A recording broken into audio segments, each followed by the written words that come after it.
Shalom Bapak Ibu Saudara yang dikasihi oleh Tuhan. Kembali kita jumpa dalam kasih Kristus dan saat ini kita akan berbicara tentang hati nurani. Dan sebelumnya kita akan membaca firman Tuhan yang terambil di dalam kitab Roma pasal 2 ayat yang ke-15. Demikian firman Tuhan, Roma 2 ayat yang ke-15. Sebab dengan itu mereka menunjukkan bahwa isi hukum Taurat ada tertulis di dalam hati mereka, dan suara hati mereka turut bersaksi, dan pikiran mereka saling menuduh atau saling membela. Tadi dikatakan di dalam firman Tuhan yang sudah kita baca, suara hati. Suara hati juga dikenal dengan kata hati, dan sering disebut hati nurani. Dalam Perjanjian Baru, kata suara hati atau hati nurani menggunakan kata sunaidesis dalam bahasa Yunani. Sunaidesis artinya sepengetahuan atau dengan diketahui oleh. Dan dalam bahasa Indonesia, kata hati nurani atau nurani ini berasal dari bahasa Arab, yaitu nur, yang artinya cahaya atau terang. Maka dari itu ada banyak orang tua yang memberikan nama kepada anaknya dengan kata Nur. Misalnya Nur Haliza atau Nur Aini, Nur Cahyani. Kalau laki-laki Nur Cahyadi, Nur Ali, dan Nur-Nur yang lainnya.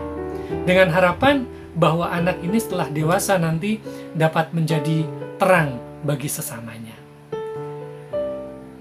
Bapak Ibu Saudara yang dikasihi oleh Tuhan, nur artinya cahaya atau terang. Dalam hal ini, hati nurani menunjuk kepada terang atau cahaya yang memberi keinsafan kondisi moral seseorang. Secara ringkas, hati nurani dapat diartikan suatu dorongan keinsafan batin yang dimiliki seseorang yang menentukan seseorang mengambil keputusan. Ini menunjukkan adanya suatu kemampuan khas yang ada pada manusia mengenai moralnya untuk menimbang atau mengukur.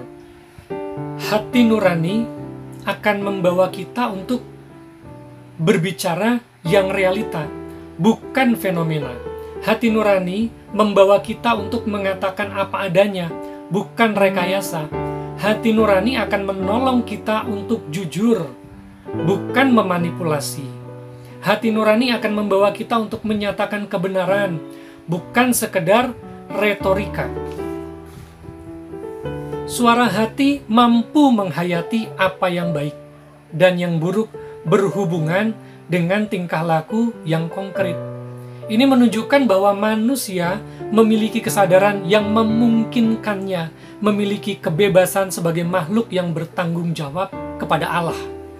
Oleh karena hati nurani mampu menghayati tentang apa yang baik dan buruk, yang kemudian berdiri sebagai pembuat peraturan, maka nurani harus memperoleh pengaruh positif dari luar dirinya. Suara hati lebih bersifat subjektif. Keputusan dan sikap batin kita seringkali sangat dipengaruhi oleh diri sendiri. Dalam hal ini, hati nurani tidak boleh diidentifikasikan sebagai suara Allah. Walaupun demikian, hati nurani berhubungan dengan yang ilahi,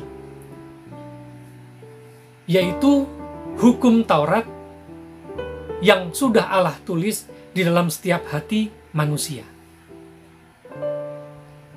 Maka dari itu, orang percaya yang mau bertumbuh dewasa harus mendidik hati nuraninya dengan firman Tuhan, supaya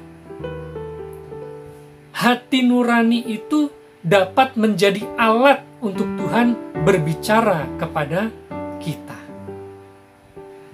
Firman Tuhan dalam kitab Amsal pasal 4 ayat 23 mengatakan, "Jagalah hatimu dengan segala kewaspadaan, karena dari situlah terpancar kehidupan." hati adalah pusat dari segala kehidupan, center of life. Maka dari itu, menjaga hati dengan firman Tuhan berarti kita sedang menjaga keseluruhan hidup kita. Dan nurani kita pun akan sejalan dengan firman Tuhan. Bapak Ibu Saudara yang dikasihi oleh Tuhan, manusia diukur oleh hati nuraninya. Amin. Tuhan Yesus memberkati kita semua. Haleluya.